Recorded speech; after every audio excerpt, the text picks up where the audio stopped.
When everything begins to make sense to him, the chaos, the pain, the silence, the distance, it doesn't arrive like a lightning bolt. It's not a moment of clarity, but a slow unfolding of truth, a gentle cracking open of the heart and mind. The realization comes in waves. It comes in quiet moments when he's alone, when there's nothing left to distract him, and the only voice he hears is the one within.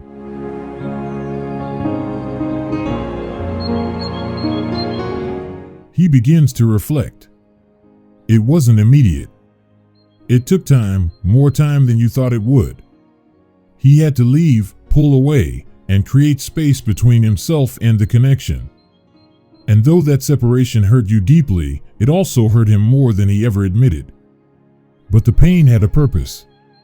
He had to yield to it. He had to feel the emptiness and discomfort to see the truth that had been hidden all along. Finally, you were never the problem. You were never the monster. You were the mirror. In the beginning, it was magical. Things between you both felt extraordinary. You shared a rare, effortless bond that everyone else noticed and even envied. Conversations flowed, laughter came easily, and your connection felt so natural that you could finish each other's sentences. You could sense each other's thoughts and anticipate each other's feelings, almost like you were the missing pieces of one soul, finally meeting again after lifetimes apart. But as the connection grew deeper, something inside him shifted. At first, it was subtle, a hesitation here, a pullback there. But soon, the energy changed. He began to feel overwhelmed, not by you, but by the intensity of the bond. It wasn't like anything he had ever known. It was too much, too real, too vulnerable. It stirred emotions that reached into the parts of him he had spent years avoiding. Emotions that didn't just knock, they demanded to be felt. And instead of opening up to them, he ran. He ghosted you. He vanished like the connection had meant nothing. You were just another passing phase in his life. But deep down, he knew. He wasn't running from you. He was running from himself, from the parts of him that you unknowingly mirrored back. You, the chaser, carried a radiant light that illuminated everything, even the shadows he tried to keep hidden. Your presence reflected all the unhealed wounds within him. The fears he buried, the insecurities he masked, the trauma he never processed, all of it came to the surface when he looked into your eyes. You brought love, sincerity, and depth, but he received fear, pressure, and confusion, not because you were those things, but because that's how his wounded self interpreted them. The more you loved him, the more exposed he felt. The more open you were, the more he recoiled. In his eyes, you weren't showing him love, you were exposing his vulnerability. And in his mind, that made you the threat. You became too intense, too emotional, too needy, too everything. It exhausted him. So he left. But even after he walked away, he never really let go. You stayed with him. In quiet moments. In songs.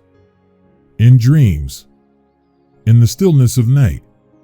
Your presence lingered, not as a haunting, but as a whisper, a soft nudge from the universe reminding him of what he walked away from.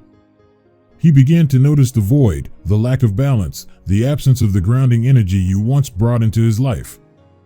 And then, the patterns began to reveal themselves. The traits he judged you for, your emotional depth, your need for honesty, your vulnerability, became the same things he struggled with on his own. He saw that his resistance wasn't to you, but to the reflection you held up. And now the truth becomes undeniable. You weren't trying to break him. You were showing him where he was already broken. You were never trying to hurt him. You were simply reflecting the pain he hadn't healed from. You were the mirror that showed him who he truly was, his beauty and brokenness. And because he wasn't ready to face that reflection, he chose to blame you. But now, he sees it differently with time, distance, and growth.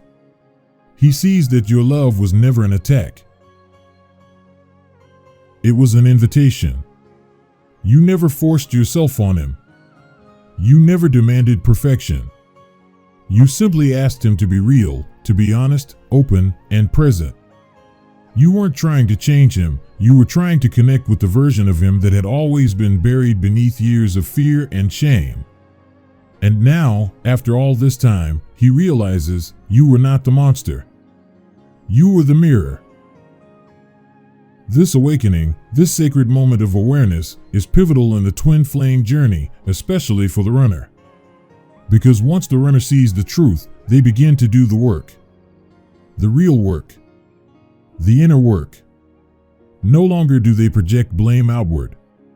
No longer do they run from discomfort. Instead, they turn inward. They begin to heal. They begin to change not for you but for themselves. Now he knows that the pain wasn't your fault. You weren't too much. You were the flame that lit his awakening. And in that awakening, he sees the chaser for what you truly were, not someone who demanded love, but someone who offered a reflection of real love. The kind of love that heals and reveals and transforms. Even in silence, your connection continues its work.